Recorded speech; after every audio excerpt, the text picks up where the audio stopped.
नमस्कार मित्रांनो, आज मी तुम्हाला एक आगळी वेगळी गोष्ट हे चॅनलवर तुमचं सर्वांचं स्वागत आहे. कथेला जास्तीत जास्त लाईक करा, शेअर करा आणि चॅनलला सबस्क्राईब करा. चला तर मग आता कथेला सुरुवात करू. अखेर उन्हाळी सुट्टी सुरू झाली होती. मागचे 2 दिवस मी सुट्टीत काय करायचं याचा उत्साहात विचार करत होतो. मित्रांसोबत फिरण्यासाठी आम्ही बऱ्याच मजेशीर जागा निवडल्या होत्या. खरोखर या सुट्टीत आम्ही खूप मस्ती करणार होतो. माझं मन खूप आनंदात होतं. रात्री मावशीच्या मुलाचा फोन आला आणि त्याने मला त्याच्या गावी येण्याची खूप हौस दाखवली. मी त्याला आमच्यासोबत येण्याचा खूप आग्रह केला, पण त्याच्याकडे खूप काम असल्याने त्याला येता आलं नाही. तो माझ्यापेक्षा मोठा होता. मी त्याला भाऊ म्हणायचो. तो एका बँकेत लिपिक होता. त्याच्या शेतात खूप काम होती, पण त्यासाठी त्याला माणसं मिळत नव्हती. मदतीसाठी त्याने मला त्याच्या गावी येण्याचा वारंवार हट्ट धरला. मी त्याला माझ्या सुट्टीच्या योजनाबद्दल सांगितलं, पण त्याच्या हट्टापुढे मला हार मानावी लागली. सगळे दिवस अभ्यासात गेले आणि आता मिळालेली सुट्टीही कामात जाणार होती. या विचाराने मला त्याचा खूप राग आला होता. पण घरात माझं कोणी ऐकत नव्हतं. मला त्या गावी राहायला खूप कंटाळा यायचा. तिथलं शांत आणि नीरस वातावरण मला अजिबात आवडत नव्हतं. मला शहरात मित्रांसोबत फिरायला आणि मजा करायला जास्त आवडत. त्यांच्या हट्टामुळे माझ्या सगळ्या योजना पाण्यात गेल्या होत्या. मला वाटलं की माझी सुट्टी पूर्णपणे वाया जाणार आहे. पण भाऊ मोठा असल्याने आणि त्याला मदत लागत असल्याने मी त्याला नकार देऊ शकत नव्हतो. माझ्या काकांचे मागच्या वर्षी दुर्घटनेत निधन झाले होते. त्यामुळे आता मावशी पूर्णपणे एकटी असायची. तिला एक मुलगा आणि एक मुलगी होती. मुलीचं लग्न 2 वर्षापूर्वी झालं होतं, तर मुलाचं लग्न 6 महिन्यापूर्वी झालं होतं. त्यांची परिस्थिती खूप बेताची होती आणि घरही अगदी साधं होतं. माझ्या भावाची गावी गेल्यानंतर इतकं कामं होतं की 10 दिवस कसे गेले हे मला कळलंच नाही. रोज सकाळी लांबून पाणी आणावं लागायचं आणि दिवसभर भावाबरोबर शेतात खूप मेहनत करावी लागायची. त्यामुळे रात्री झोप लागली की दुसऱ्या कशाचीही जाणीव राहत नव्हती. त्रास खूप व्हायचा, पण का कोणास ठाऊक जेव्हा माझी नजर वहिनीकडे जायची तेव्हा हा सगळा त्रास नसल्यासारखा वाटायचा. तिच्या चेहऱ्यावरचं सुंदर हास्य पाहून माझ्या मनात एक वेगळीच ओढ निर्माण व्हायची. तिच्याकडे पाहिलं की कामाचा कंटाळा कुठे हरवून जायचा हे कळतच नव्हतं. माझ्या भावाचं वय 25 वर्ष होतं, तर वहिनी फक्त 20 वर्षाची होती. भावाची नोकरी फारशी चांगली नव्हती, पण त्याला पत्नी मात्र अतिशय सुंदर मिळाली होती. ती देखणी आणि मनमोहक होती. मी सुद्धा 23 वर्षाचा होतो. वहिनीशी प्रेम करण्याची खूप इच्छा होती, पण ती माझ्या भावाची बायको असल्याने मर्यादा होत्या. माझं मन अस्वस्थ झालं, दुःखी व्हायचं. माझ्या मनात वहिनीबद्दल एक वेगळंच आकर्षण होतं. तिचा साधेपणा, तिचं हास्य आणि तिची प्रेमळ वागणूक माझं मन चोरून घेत होती. पण मी माझ्या भावनांवर नियंत्रण ठेवण्याचा प्रयत्न करत होतो. माझ्या मनात एक गोंधळ सुरू होता. एकीकडे भावाबद्दल आदर होता, तर दुसरीकडे वहिनीबद्दल सांगताना येणारं प्रेम. या दुविधेत माझं मन सतत अस्वस्थ होत. दिवस जसजसे पुढे सरकत होते तसतशी वहिनी मला अधिकाधिक आवडू लागली होती. तिचं हास्य, तिची प्रेमळ नजर आणि तिची काळजी घेण्याची पद्धत मला वेड करत होती. मी दररोज एकदा तरी वहिनीच्या आठवणीत बाथरूममध्ये जाऊन येत होतो. माझ्या मनात तिच्याबद्दलच्या भावनांची हुरहुर असायची, पण आता जे काही करायचं होतं ते लवकर करणं गरजेचं होतं. माझ्या मनात खूप बेचैनी होती. एक दिवस सकाळी पाणी भरत असताना सायकलवरून जड भांडी उतरवताना वहिनी मला मदत करत होत्या आणि त्या क्षणी त्यांचा हलकासा स्पर्श मला होत असे आणि मला कसं तरी व्हायचं. त्या स्पर्शाने माझं मन अधीर झालं होतं, पण शेजारी मावशी आणि भाऊ असल्याने आम्ही त्या स्पर्शाच्या पुढे कधीच गेलो नाही. मनात तीव्र इच्छा असूनही परिस्थितीमुळे आम्हाला स्वतःला ताब्यात ठेवावं लागत होतं. जवळजवळ 10 ते 15 दिवस असंच चाललं होतं. आमच्या मनात सांगताना येणारे प्रेम आणि ओढ वाढत होती. आता वहिनीशी चांगली ओळख झाली होती. आमच्यात खुल्या गप्पा रंगू लागल्या होत्या. आम्ही रोज बराच वेळ बोलत बसायचो आणि एकमेकांना आपल्या खाजगी गोष्टी सांगायचो. त्यांच्या दुःखात मी सहभागी व्हायचो आणि माझ्या आनंदात त्या आनंदी होत असत. आमच्यात एक भावनिक नातं तयार झालं होतं. मला त्यांच्या डोळ्यात माझ्याबद्दलचं प्रेम स्पष्ट दिसत होतं. मला वाटायचं की मला एक जिवलग मैत्रीण मिळाली आहे, पण माझ्या मनात त्यांच्याबद्दल मैत्रीपेक्षा जास्त भावना होत्या, ज्या मी त्यांना सांगायचं धाडस एकवटत होतो. माझं मन अधीर आणि उत्सुक होतं. त्या खास क्षणाची वाट बघत होतं. असंच एकदा आम्ही दोघं टीव्हीवरची गाणी बघत बसलो होतो. एका पाठोपाठ एक नवीन प्रेमळ गाणी लागली होती आणि त्या मधुर संगीताने वातावरण एकदम प्रेमळ बनलं होतं. मी इतके लक्ष देऊन गाणी बघत होतो की माझं वहिनीकडे लक्षच नव्हतं. त्या गाण्याच्या जादुई दुनियेत मी पूर्णपणे हरवून गेलो होतो. गाणं संपल्यानंतर माझं सहज त्यांच्याकडे लक्ष गेलं तर त्या माझ्याकडे टक लावून बघत होत्या आणि त्यांच्या चेहऱ्यावर एक हसू होतं. ते पाहून मी अगदी लाजल्यासारखा झालो होतो. मला काय बोलावं ते सुचेना. माझं मन लाजेने खाली वाकलं. अरे तू जसा कसा रे, लगेचच उत्तेजित होतो. त्या हसत म्हणाल्या. त्यांच्या त्या बोलण्याने मी आणखी लाजलो, पण लगेच स्वतःला सावरत मी म्हणालो, वहिनी खरं सांगायचं तर मी आजपर्यंत कोणत्याही स्त्रीला हात लावला नाही. त्याचाच हा परिणाम आहे. माझं हे प्रामाणिक उत्तर माझ्याकडे तयार होतं. माझं उत्तर ऐकून त्या प्रेमाने हसल्या आणि म्हणाल्या, अरे तू काळजी करू नकोस. हात तर काय, तू अजून बरंच काही करू शकशील, पण तुलाच पुढाकार घ्यावा लागेल. प्रत्येक गोष्टीसाठी वेळ लागतो. त्या प्रोत्साहनाच्या शब्दांनी माझ्या मनात धाडस आलं. इतक्यात बाहेरून मावशीचा मोठा आवाज ऐकू आल्याने तो प्रेमळ विषय आम्हाला तिथेच सोडून द्यावा लागला. मावशीच्या आवाजाने आमचा एकांत संपला आणि माझ्या मनात निराशा दाटून आली. पण त्याचबरोबर वहिनीच्या बोलण्याने एक नवीन आशा निर्माण झाली होती. आता मला फक्त योग्य वेळेची वाट बघायची होती. मावशीच्या घरचं बाथरूम घराबाहेर झाडाखाली होतं आणि त्यांच्यासमोर बसायला मोठी दगडी ओटा बांधलेला होता. दुसऱ्या दिवशी दुपारी सूर्य मावळतीकडे झुकल्याने तिथे थंडगार सावली पसरली होती आणि मी आरामात त्या ओट्यावर बसलो होतो. माझ्या डोक्यात कालच्या रोमांचक भेटीची विचार चालू होते. इतक्यात वहिनी आल्या आणि लाजत हळू आवाजात म्हणाल्या, जरा बाजूला होशील का, मला खूप जोरात लागली आहे. त्यांच्या त्या साध्या बोलण्याने मी लगेच बाजूला झालो आणि त्यांना जाऊ दिले. त्या घाईघाईत बाथरूममध्ये गेल्या. त्या बाथरूममध्ये गेल्यावर मी माझे डोळे मिटले आणि पुन्हा वहिनीच्या विचारात हरवून गेलो. तिच्या सुंदर चेहऱ्याची आणि प्रेमळ हास्याची प्रतिमा माझ्या डोळ्यासमोर तरळत होती. मी तिच्या स्वप्नात इतका गुंग झालो होतो की मला भानच राहिलं नाही. मी चाळे करत होतो आणि इतक्यात जेव्हा मी स्वप्नातून जागा झालो आणि डोळे उघडले तर वहिनी माझ्यासमोर उभ्या होत्या आणि त्या माझ्या हालचाली बघून खूप हसत होत्या. माझी चोरी पकडली गेली हे लक्षात येताच मी लाजेने खाली पाहिलं. मला खूप वाईट वाटलं आणि माझा चेहरा लाल झाला. त्यानंतरचे 2 दिवस तर मला वहिनीकडे डोळे वर करून बोलायलाही धाडस झालं नाही. त्याच्यासमोर आलं की माझी नजर खाली जायची आणि मनात भीती आणि लाज वाटायची. मला माझ्या चुकीची जाणीव झाली होती. माझं मन अस्वस्थ होतं. एक दिवस भाऊ शेजारच्या गावी गेला होता आणि मावशीसुद्धा शेजारच्या घरी गेली होती. म्हणजे घरात फक्त आम्ही दोघंच होतो. बाहेर शांत आणि थंड हवा वाहत होती आणि मी सावलीत आरामात बसलो होतो. इतक्यात मला वहिनींची हळू हाक ऐकू आली आणि मी उत्सुकतेने लगेच घरात गेलो. आज वहिनी खूपच आनंदात दिसत होत्या. त्यांच्या चेहऱ्यावर एक वेगळी चमक होती आणि त्या खूप आकर्षक दिसत होत्या. त्यांना बघून मला त्यांना घट्ट मिठी मारावीशी वाटली. मी हळूच पुढे सरकलो आणि त्यांना घट्ट मिठी मारली. माझ्या अचानक केलेल्या कृतीने त्या दचकल्या आणि घाबरल्या आवाजात म्हणाल्या, अरे कोण येईल रे, दूर हो. मी त्यांचं न ऐकता त्यांच्या गालावर एक हलका किस केला आणि मला लगेच मागे सरकलो. त्या क्षणाची तीव्रता खूप होती. त्या दिवशी रात्री जेवण सुरू होतं. रोज जेवताना कोण जास्त बोलत याची माझी आणि वहिनीची हसतमुख पैंज असे, पण आज जेवण संपत आलं तरी दोघेही शांत होतो.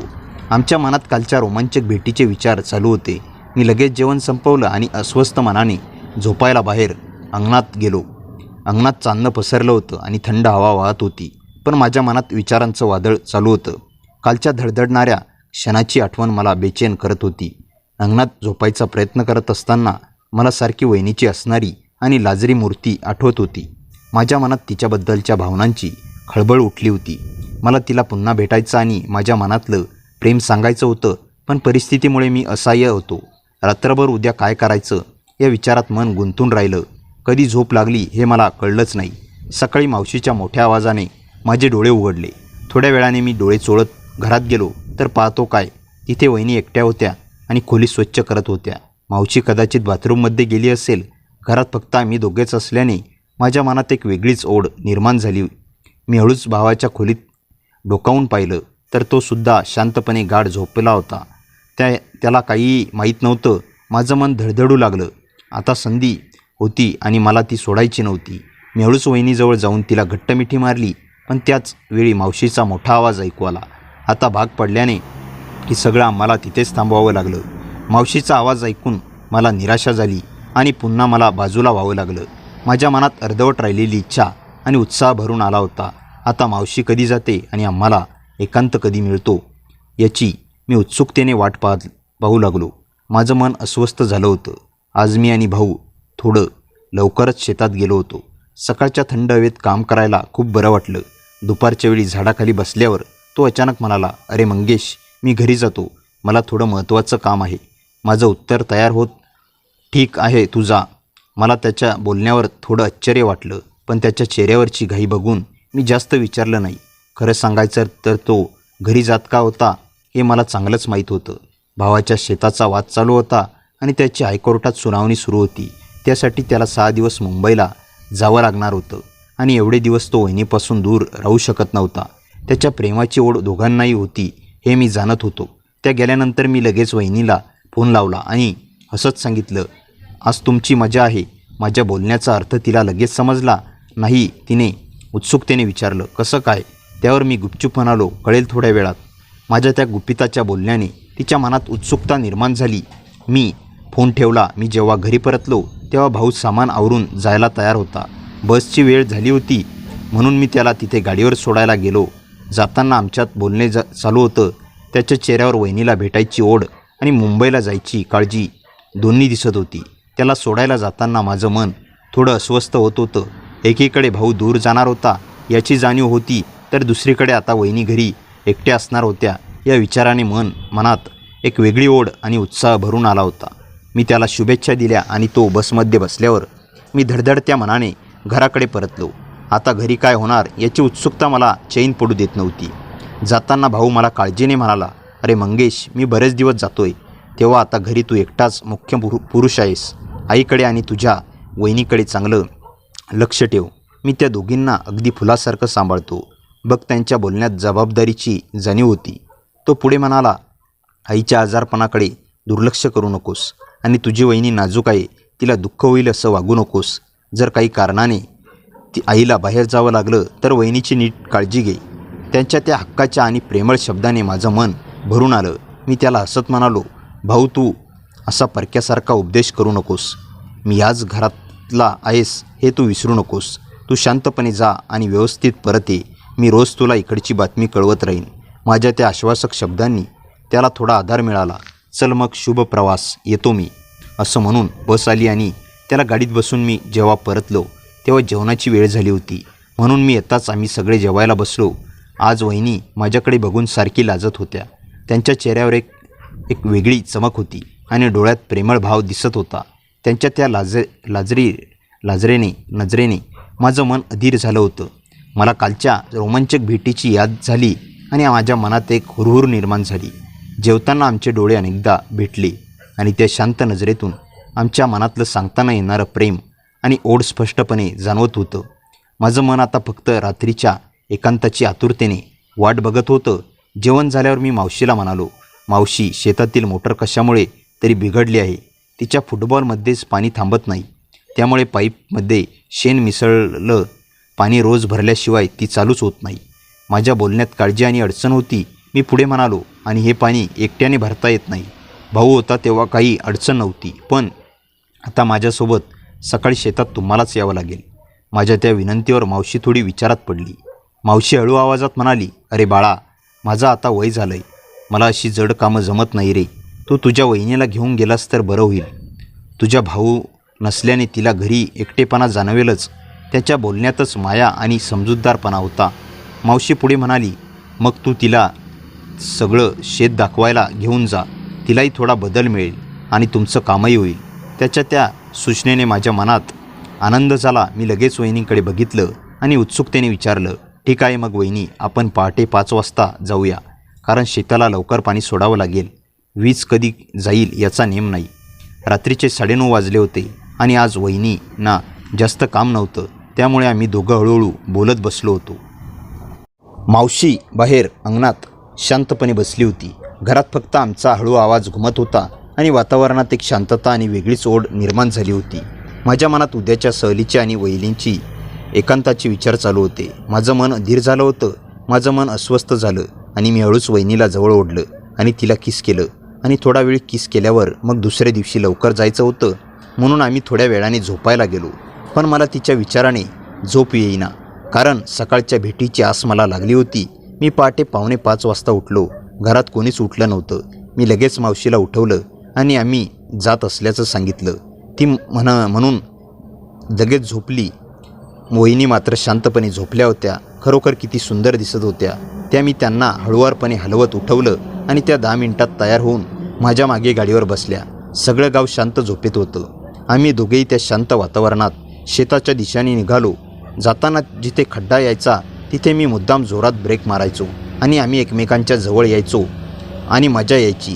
त्यावेळी वाटायचं की आता गाडी थांबवावी, कारण हे सगळं सहन होण्याबाहेर गेलं होतं. शेतात पोचल्यावर आम्ही लगेच पाणी भरून मोटार सुरू केली आणि मी शेतात व्यवस्थित पाणी लावलं. माझं काम झाल्यावर मी लगेच वहिनीकडे गेलो आणि त्यांना जाऊन घट्ट मिठी मारली. त्या शांत वातावरणात आणि त्यांच्या जवळच्या सोबतीने माझं मन खूप आनंदी झालं होतं. मला वाटलं की मला माझ्या स्वप्नातील परी भेटली आहे आणि मी त्यांना आणखी जवळ ओढून घेतलं आणि मी म्हणालो, तू खूप आकर्षक दिसतेस, मला तू खूप आवडतेस. तीसुद्धा आनंदात मला म्हणाला, तू सुद्धा मला खूप आवडतोस. ती मला घट्ट चिकटली. मला सुद्धा खूप छान वाटत होतं. मी तिच्या ओठावर ओठ ठेवले आणि किस करू लागलो. किस करत तिच्याशी चाळे करत होतो. माझं तुझ्यावर खूप प्रेम आहे. आणि मी तिच्यावर तुटून पडलो.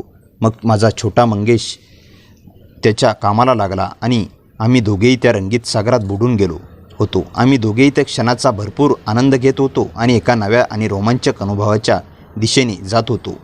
माझा छोटा मंगेश आपलं काम करत होता आणि आता त्याच्या चेहऱ्यावर समाधानाचे भाव स्पष्टपणे जाणवत होते. ती प्रत्येक क्षणाचा पुरेपूर आनंद घेत होती आणि तिच्या मनातील इच्छा पूर्ण होत होती. त्या दिवसानंतर मंगेश आणि वहिनीच्या दोघांच्या मनात अनेक प्रश्न निर्माण झाले. शेतातून परतताना दोघेही शांत होते. सकाळची ती वेळ, शेतातील निवांत वातावरण आणि एकमेकांसोबत घालवलेले क्षण त्यांच्या मनात सतत फिरत होते. घरी पोचल्यावर मावशीने नेहमीप्रमाणे त्यांच्या कामाची चौकशी केली. दोघांनीही सहजपणे उत्तर दिले, पण त्यांच्या मनातील गोंधळ मात्र वाढतच होता. दिवस पुढे सरकत गेले. भाऊ मुंबईत होता आणि घरातील जबाबदाऱ्या मंगेशवर आल्या होत्या. तो शेतातील कामे सांभाळत होता, मावशीची काळजी घेत होता आणि घरातील इतर कामांमध्येही मदत करत होता. वहिनी त्याच्या या स्वभावाने प्रभावित झाल्या होत्या. त्यांना जाणवू लागले की मंगेश केवळ भावनांमध्ये वाहून जाणारा मुलगा नसून जबाबदार आणि समजूतदारही आहे.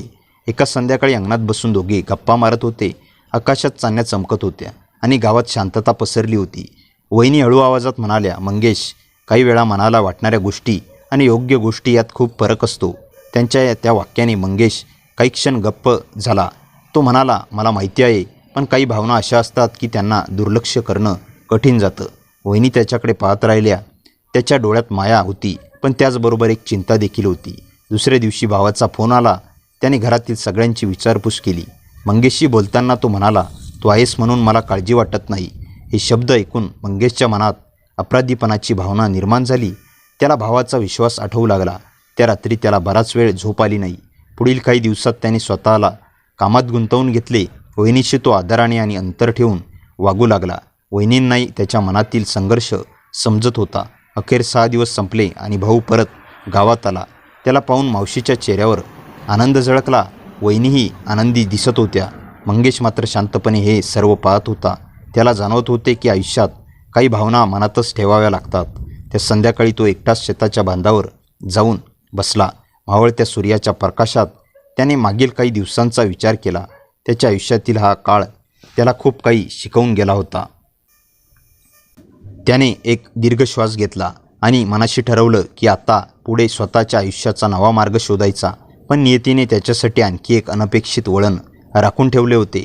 दुसऱ्या दिवशी सकाळी मंगेश नेहमीप्रमाणे शेताकडे निघाला, पण त्याच्या मनात कालच्या विचारांची गर्जी होती. आयुष्याला नवं वळण देण्याचा निर्णय घेतला होता, मात्र मनाला समजावंसं इतकं सोपं नव्हतं. गावातील रस्त्यावरून चालताना त्याला प्रत्येक गोष्ट नव्याने जाणवत होती. शेतात पोचल्यावर त्याने स्वतःला पूर्णपणे कामात झोकून दिलं. दिवसभर कष्ट केल्यामुळे मन थोडं शांत झालं. संध्याकाळी घरी परतल्यावर त्याला घरात वेगळंच वातावरण जाणवलं. भाऊ मुंबईहून परत आल्यामुळे घरात पुन्हा उत्साह आला होता. मावशी आनंदी होती आणि वहिनींनी नेहमीप्रमाणे घरातील कामात व्यस्त होत्या. काही दिवस असेच गेले. मंगेशने जाणीवपूर्वक स्वतःला अंतरावर ठेवण्याचा प्रयत्न केला. तो वहिनींशी आदराने बोलत असे, पण पूर्वीसारख्या लांब गप्पा टाळत होता. हे बदललेलं वागणं वहिनीच्या लक्षात आलं. एके दिवशी अंगणात कोणी नसताना त्या त्यांच्याजवळ आल्या आणि म्हणाल्या, तू अलीकडे खूप बदलला आहेस. मंगेश काही क्षण शांत राहिला. मग हसत म्हणाला, कधी कधी माणसाला स्वतःला समजून घ्यायला वेळ लागतो. वहिनींनी त्याच्याकडे पाहिलं, पण पुढे काही बोलल्या नाहीत. त्या दिवसानंतर दोघांमध्ये एक न बोललेली समजूत निर्माण झाली. गावात दरवर्षीप्रमाणे जत्रेची तयारी सुरू झाली होती. सगळीकडे उत्साहाचं वातावरण होतं. भाऊ, मावशी आणि मंगेश सगळे मिळून जत्रेत जाण्याचा बेत आखत होते. जत्रेच्या दिवशी गाव रंगीबेरंगी दिव्यांनी उजळून निघालं. लोकांची गर्दी, ढोलताशांचा आवाज आणि विविध दुकानांची रांग यामुळे वातावरण प्रसन्न झालं होतं. मंगेश मित्रांसोबत फिरत असताना त्याची भेट एका नव्या मुलीशी झाली. ती शेजारच्या गावातून आपल्या नातेवाईकांकडे आली होती. तिचं नाव सायली होतं. ती साधी, नम्र आणि हुशार होती. सुरुवातीला साध्या ओळखीने सुरू झालेल्या गप्पा हळूहळू वाढू लागल्या. पुढील काही दिवसात त्यांची पुन्हा भेट झाली. सायलीला शेतीची आवड होती आणि ती शिक्षणही घेत होती. तिच्याशी बोलताना मंगेशला एक वेगळाच आनंद मिळत होता. त्याच्या मनात अनेक दिवसापासून असलेला गोंधळ हळूहळू कमी होऊ लागला. एके संध्याकाळी शेताच्या बांधावर बसून तो दूर मावळणाऱ्या सूर्याला पाहत होता. तेव्हा त्याच्या लक्षात आलं की आयुष्य पुढे चालत राहतं. काही गोष्टी आठवणीत राहतात, काही धडे देऊन जातात आणि काही नवीन दारे उघडतात. त्याचवेळी दूरून सायली त्याला हाक मारत येताना दिसली. तिच्या चेहऱ्यावर उत्साह होता आणि हातात एक बातमी होती जी मंगेशच्या आयुष्याला आणखी एका नव्या वळणावर घेऊन जाणार होती. भाऊ परत आल्यापासून घरातील वातावरण पुन्हा पूर्वीसारखं झालं होतं. पण मंगेश आणि वहिनींच्या मनात मात्र खूप काही बदललं होतं. दोघेही एकमेकांसमोर अगदी सामान्यपणे वागत होते, पण त्यांच्या नजरेत अनेक न बोललेले प्रश्न होते.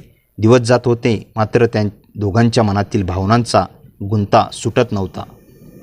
एक संध्याकाळ अशीच पावसाची सुरुवातीची होती. आकाश काळ्या रंगांनी, ढगांनी भरून गेलं होतं. भाऊ काही कामानिमित्त तालुक्याला गेला होता आणि मावशी शेजारच्या नातेवाईकांकडे गेली होती. घरात शांतता होती. वहिनी अंगणात बसून पावसाच्या सरीकडे पाहत होत्या. मंगेशही तिथेच आला. काही क्षण दोघेही काही न बोलता पावसाकडे पाहत राहिले. शेवटी वहिनी हळू आवाजात म्हणाल्या, काही नाती अशी असतात ना, जी मनाला खूप जवळची वाटतात, पण त्यांना नाव देता येत नाही. मंगेशच्या मनात धडकी भरली. तो काही बोलला नाही. वहिनी पुढे म्हणाल्या, कधीकधी माणूस स्वतःच्या मनाशीच हरतो. त्या शब्दांमध्ये खूप वेदना दडल्या होत्या. त्या रात्रीनंतर मंगेश अधिकच अस्वस्थ झाला. त्याला जाणवत होतं की तो एका अशा वाटेवर उभा आहे जिथे कोणताही निर्णय सहज नव्हता. एका बाजूला भावाचा विश्वास होता, तर दुसऱ्या बाजूला मनातील भावना. काही दिवसांनी एक अनपेक्षित घटना घडली. भाऊ अचानक गंभीर आजारी पडला. डॉक्टरांनी त्याला काही दिवसांनी आठवडे पूर्ण विश्रांती घेण्याचा सल्ला दिला. घरातील जबाबदाऱ्या वाढल्या. मंगेश दिवसरात्र धावपळ करू लागला. औषध आणणं, शेत सांभाळणं, घरातील कामं पाहणं, सगळं तोच करत होता. वहिनी हे सगळं शांतपणे पाहत होत्या. त्यांना जाणवत होतं की मंगेशच्या मनात किती माया आणि जबाबदारी आहे. एके रात्री भाऊ झोपला होता. वहिनी अंगणात एकट्याच बसल्या होत्या. मंगेश तिथे आला. दोघांच्या नजरा भिडल्या. वहिनींच्या डोळ्यात अश्रू होते. त्या म्हणाल्या, तू या घरासाठी जे करतो आहेस ते आयुष्यभर विसरणार नाही. मंगेश काही क्षण शांत राहिला आणि म्हणाला, काही गोष्टी विसरण्यासाठी नसतातच. त्या शब्दानंतर दोघेही बराच वेळ शांत बसून राहिले. पण खरी उलथापालथ अजून बाकी होती. काही दिवसांनी घराची साफसफाई करताना मंगेशला एक जुनी वही सापडली. ती वहिनींची डायरी होती. ती उघडायची त्याची इच्छा नव्हती, पण त्यातून पडलेलं एक पान त्याच्या नजरेस पडलं. त्या पानावर लिहिलं होतं, माझ्या आयुष्यात एक अशी व्यक्ती आली आहे जी मला समजून घेते, पण हे नातं माझ्या नशिबात नाही, म्हणून मी ते माझ्या मनातच जपणार आहे. खाली तारीख होती. ती तारीख मंगेश गावात येण्याच्या काही दिवसानंतरची होती. मंगेशच्या हातातलं पान थरथरू लागलं. त्याच्या मनात हजारो प्रश्न निर्माण झाले. वहिनीच्या मनात नेमकं काय होतं? त्या खरंच त्याच्याबद्दल विचार करत होत्या का? आणि सर्वात मोठा प्रश्न, या सगळ्याचं भविष्य काय होतं? त्याच क्षणी मागून वहिनींचा आवाज आला, मंगेश, ती डायरी तू वाचलीस का? मंगेशने हळूहळू मागे वळून पाहिलं. वहिनी दारात उभ्या होत्या. त्यांच्या चेहऱ्यावर भीती, संकोच आणि एक खोल गुपित लपलेलं दिसत होतं. पुढच्या क्षणी त्यांनी एक असं सत्य सांगितलं ज्यामुळे मंगेशच्या पायाखालची जमीन सरकणार होती. वहिनी दारात उभ्या होत्या. त्यांच्या हातात तीच डायरी होती आणि चेहऱ्यावर एक विचित्र गंभीरपणा दिसत होता. मंगेशच्या हातातलं पान पाहून त्यांनी एक खोल श्वास घेतला. काही क्षण घरात पूर्ण शांतता पसरली. शेवटी त्या हळू आवाजात म्हणाल्या, तू जे वाचलं आहेस ते खरं आहे, पण याचा अर्थ तू समजतो आहेस तसा नाही. मंगेश गोंधळला. त्याने विचारलं, मग खरं काय आहे? वहिनी खिडकीजवळ जाऊन उभ्या राहिल्या. बाहेर संध्याकाळ उतरू लागली होती. त्या म्हणाल्या, जेव्हा मी या घरात आले तेव्हा मला खूप एकटं वाटायचं. नवीन घर, नवीन माणसं, नवीन जबाबदाऱ्या. तुझा भाऊ दिवसभर कामात असायचा, मावशी त्यांच्या आजारपणामुळे त्रस्त असायच्या. त्या काळात माझ्याशी मनमोकळे बोलणारं कोणी नव्हतं. तू आलास आणि पहिल्यांदा मला असं वाटलं की कोणीतरी माझं ऐकून घेतंय. मंगेश शांतपणे ऐकत होता. वहिनी पुढे म्हणाल्या, मला तुझ्याबद्दल आपुलकी होती आहेही, पण त्या भावनांना कोणतं रूप द्यायचं हे मला कधीच कळलं नाही. त्यांच्या डोळ्यात अश्रू तरळले. कारण प्रत्येक भावना प्रेम नसते आणि प्रत्येक प्रेमाला आयुष्य मिळतच असंही नसतं. मंगेशच्या मनात अनेक दिवस साचलेला गोंधळ हळूहळू कमी होऊ लागला. त्याला जाणवत होतं की वहिनीसुद्धा त्याच्यासारख्याच एका भावनिक संघर्षातून गेल्या होत्या. पण त्याच क्षणी वहिनींनी एक असा खुलासा केला ज्याची त्याने कल्पनाही केली नव्हती. त्या म्हणाल्या, या डायरीतलं पान पूर्ण नाही, पुढचं पानही वाच. त्यांनी डायरी उघडून पुढचं पान त्याच्यासमोर ठेवलं. त्यावर लिहिलं होतं, ज्याच्याबद्दल मला आपुलकी वाटते त्याने आयुष्यात खूप मोठं व्हावं अशी माझी इच्छा आहे. तो माझ्या आयुष्याचा भाग नसला तरी त्याचं सुख पाहायचं आहे. हे वाचून मंगेशच्या डोळ्यात नकळत पाणी आलं. त्याला पहिल्यांदा समजलं की काही नाती जवळ असूनही मर्यादा ओळखतात आणि म्हणूनच त्याची किंमत वाढते. दिवस पुढे सरकत गेले. घरातील वातावरण पुन्हा नेहमीसारखं झालं. पण आता मंगेशच्या मनात पूर्वीसारखी अस्वस्थता नव्हती. त्याऐवजी एक शांत आदर निर्माण झाला होता. मात्र नियतीकडे अजून एक मोठा ट्विस्ट शिल्लक होता. काही आठवड्यांनी भावना जुन्या कागदपत्रांची छाननी करताना मावशीला एक पत्र सापडलं. ते पत्र अनेक वर्षापूर्वीचं होतं आणि त्यात एक मोठ्या कौटुंबिक रहस्याचा उल्लेख होता. मावशीचा चेहरा फिकट पडला. त्यांनी मंगेशला जवळ बोलावलं आणि थरथरत्या आवाजात म्हणाल्या, बाळा, ही गोष्ट आजवर घरात कुणालाच माहिती नाही, पण आता तुला सांगणं गरजेचं आहे. मंगेशचं हृदय जोरात धडधडू लागलं. कारण मावशी जे सांगणार होत्या त्यानंतर त्याच्या आणि या संपूर्ण कुटुंबाच्या आयुष्याकडे पाहण्याचा दृष्टिकोन कायमचा बदलणार होता. मंगेशचं हृदय जोरात धडधडू लागलं होतं. मावशीच्या हातातलं ते जुनं पत्र पाहून त्याला काहीतरी गंभीर असल्याची जाणीव झाली. मावशीने थरथरत्या हाताने पत्र उघडलं आणि हळू आवाजात म्हणाल्या, ही गोष्ट तुझ्या काकांच्या जिवंतपणी त्यांनी मला कुणालाही सांगू नको असं सांगितलं होतं. पण आता परिस्थिती बदलली आहे. घरात एकदम शांतता पसरली. भाऊ आणि वहिनीसुद्धा जवळ येऊन बसले. मावशी पुढे म्हणाल्या, अनेक वर्षापूर्वी आपल्या कुटुंबाची जी जमीन होती तिच्यावर फक्त वादच नव्हता तर एक मोठं कर्जही होतं. तुझ्या काकांनी ते कर्ज फेडण्यासाठी स्वतःच्या आयुष्यात खूप संघर्ष केला. पण त्याचवेळी त्यांनी एका व्यक्तीला दिलेलं वचनही होतं. मंगेश उत्सुकतेने ऐकत होता. मावशीने पत्रातील ओळ वाचायला सुरुवात केली. त्या पत्रात एका जुन्या मित्राचा उल्लेख होता ज्याने कठीण काळात काकांना मदत केली होती. बदल्यात काकांनी त्याच्या कुटुंबाला भविष्यात आधार देण्याचं वचन दिलं होतं. पण काळाच्या ओघात संपर्क तुटला आणि ही गोष्ट विस्मरणात गेली. पत्राच्या शेवटी एक पत्ता आणि नाव लिहिलं होतं. भाऊ काही क्षण विचारात पडला. तो म्हणाला, म्हणजे बाबांनी आयुष्यभर हे ओझं मनात ठेवलं होतं. मावशीच्या डोळ्यात पाणी आलं. त्या मान हलवत म्हणाल्या, हो, त्यांना वाटायचं की एक दिवस हे वचन पूर्ण झालं पाहिजे. त्या रात्री मंगेश बराच वेळ जागाच होता. मागच्या काही महिन्यात त्याच्या आयुष्यात खूप काही घडलं होतं. भावना, संघर्ष, जबाबदाऱ्या आणि आता हे नवीन रहस्य. सकाळी त्याने ठरवलं की या पत्रामागचं सत्य शोधायचं. काही दिवसांनी तो आणि भाऊ त्या पत्त्यावर जाण्यासाठी निघाले. अनेक तासांच्या प्रवासानंतर ते एका छोट्याशा गावात पोहोचले. तिथे चौकशी केल्यावर त्यांना समजलं की त्या नावाचं कुटुंब अजूनही तिथे राहत होतं. जेव्हा त्यांनी त्या घराचा दरवाजा ठोठावला तेव्हा एक वृद्ध माणूस बाहेर आला. त्याने काकाचं नाव ऐकताच त्याच्या डोळ्यात आश्चर्य चमकलं. इतक्या वर्षांनी कुणीतरी त्यांची आठवण काढली. तो भाऊक होऊन म्हणाला, पुढच्या काही तासात अनेक जुन्या गोष्टी उलगडल्या. काकांनी खरोखर त्या कुटुंबाची मोठी मदत घेतली होती आणि आयुष्यभर त्यांच्याबद्दल कृतज्ञता बाळगली होती. परत येताना मंगेशच्या मनात एक वेगळंच समाधान होतं. त्याला जाणवलं होतं की नात्यांची खरी ताकद विश्वास आणि जबाबदारीत असते. घरी परतल्यावर त्याने वहिनींकडे पाहिलं. त्यांच्या नजरेत आता पूर्वीचा गोंधळ नव्हता. दोघांमध्ये एक शांत समजूत निर्माण झाली होती.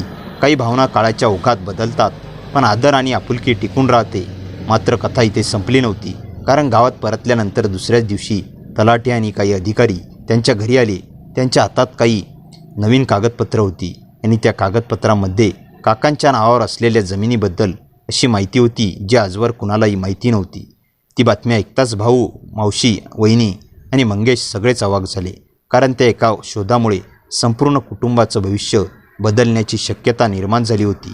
तलाठी आणि अधिकारी घरात आले तेव्हा सगळ्यांच्या मनात भीती आणि उत्सुकता दोन्ही होत्या. अधिकाऱ्यांनी कागदपत्रांची फाईल टेबलावर ठेवली आणि शांतपणे सांगितलं, तुमच्या काकांच्या नावावर असलेल्या जुन्या जमिनीची नोंद तपासताना काही महत्त्वाची माहिती सापडली आहे. भाऊ आणि मंगेश एकमेकांकडे पाहू लागले. मावशीच्या चेहऱ्यावर काळजी स्पष्ट दिसत होती. अधिकाऱ्यांनी पुढे सांगितलं की गावच्या सीमेवर असलेली एक जुनी जमीन अनेक वर्षापासून सरकारी नोंदीमध्ये चुकीच्या पद्धतीने नोंदली गेली होती. नव्या सर्वेक्षणात ती जमीन पुन्हा मोजणी करण्यात आली आणि त्यातून समोर आलं की त्या जमिनीचा मोठा भाग अजूनही त्यांच्या कुटुंबाच्या नावावर होता. हे ऐकताच घरात काही क्षण पूर्ण शांतता पसरली. कारण ती जमीन गावातील मुख्य रस्त्यालगत होती आणि गेल्या काही वर्षात तिची किंमत अनेक पटींनी वाढली होती. भाऊला विश्वासच बसत नव्हता. काकांनी आयुष्यभर संघर्ष करूनही या गोष्टीचा कधी उल्लेख का केला नाही, हा प्रश्न सगळ्यांच्या मनात होता. पुढील काही दिवस कागदपत्रांची तपासणी, सरकारी कार्यालयांच्या फेऱ्या आणि जुन्या नोंदी शोधण्यात गेले. मंगेश या सगळ्या कामात भावाला मदत करत होता. गावातील लोकांनी ही बातमी कळली आणि अनेक जण त्यांच्या घरी येऊन चौकशी करू लागले. काहींनी मदतीचा सल्ला दिला तर काहींनी त्या जमिनीवर आपला हक्क असण्याचा सांगण्याचा प्रयत्न केला. परिस्थिती दिवसेंदिवस गुंतागुंतीची होत होती. एक संध्याकाळी मंगेश शेतातून परत येत असताना गावातील एका वृद्ध व्यक्तीने त्याला थांबवलं. त्या वृद्धाने सांगितलं, तुझ्या काकांनी मृत्यूपूर्वी काही कागदपत्र एका जुन्या लाकडी पेटीत ठेवली होती. ती पेटी कुठे आहे रे? हे फार थोड्या लोकांना माहीत आहे. हे ऐकताच मंगेशच्या मनात कुतूहल निर्माण झालं. तो लगेच घरी गेला आणि मावशीला विचारलं. सुरुवातीला त्या काही बोलल्या नाहीत, पण खूप आग्रह केल्यानंतर त्यांनी घराच्या माळ्यावर ठेवलेल्या जुन्या सामानाबद्दल सांगितलं. त्या रात्री मंगेश, भाऊ आणि मावशी तिघेही त्या माळ्यावर गेले. धूळ भरलेल्या जुन्या पेट्या, मोडक्या वस्तू आणि वर्षानुवर्ष न उलगडलेलं सामान यामध्ये शोध घेत असताना त्यांना एक मोठी लाकडी पेटी सापडली. पेटीवर गंजलेलं कुलूप होतं. कुलूप उघडल्यानंतर आत जुनी कागदपत्र, काही फोटो आणि एक बंद पाकिट सापडलं. त्या पाकिटावर काकांच्या हस्ताक्षरात लिहिलं होतं, हे पत्र फक्त योग्य वेळी आल्यावरच उघडा. सगळ्यांचे श्वास रोखले गेले. मंगेश थरथरत्या हाताने ते पाकिट उघडलं. आता एक पत्र होतं. त्यातील पहिली ओळ वाचताच त्याच्या चेहऱ्याचा रंग बदलला. कारण त्या पत्रात केवळ जमिनीचं रहस्य नव्हतं, तर काकांनी आयुष्यभर लपवून ठेवलेलं एक सत्य होतं, ज्यामुळे संपूर्ण कुटुंबाचा भूतकाळ नव्याने उलगडणार होता. मंगेशने थरथरत्या हाताने पत्र उघडलं आणि वाचायला सुरुवात केली. काकांनी लिहिलं होतं, जर तुम्ही हे पत्र वाचत असाल तर याचा अर्थ योग्य वेळ आली आहे. आयुष्यभर मी माझ्या कुटुंबासाठी जे काही करू शकलो नाही ते केलं, पण काही गोष्टी मी सांगू शकलो नाही. ही जमीन फक्त संपत्ती नाही, तर आपल्या कुटुंबाच्या संघर्षाची साक्ष आहे. माझी एकच इच्छा आहे की या जमिनीमुळे कुटुंबात फूट पडू नये. एकमेकांवर विश्वास ठेवा आणि एकत्र राहा.